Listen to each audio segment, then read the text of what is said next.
If you are looking for an amazing office chair, you're going to want to check this one out. Right off the bat, what I liked is the instructions. You'll see easy 9 steps. You got everything over here that you need. I am not a handy person at all. This took me about 10 minutes to put together, which I was really happy with. Now let's take a closer look at the chair itself and all the features. All right, so this is what the chair looks like. It is an ergonomic chair, which is really, really nice. This is what the base looks like here. We got the wheels on this, so it spins really easily. We have over here, we have the adjustments over here, so we can lock this if we wanted to. It's not going anywhere. Or we could open it up. If you want to raise that up, you can raise it up just like that.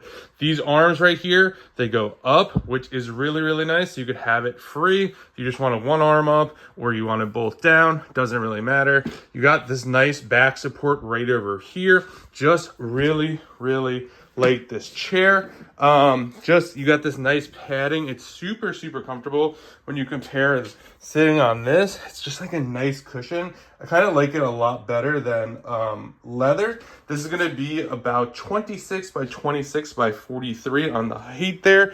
Just a really, really solid office chair. So if you're looking for a great office chair, definitely check this one out. And a huge thank you to the brand for sending this over so I could do this review.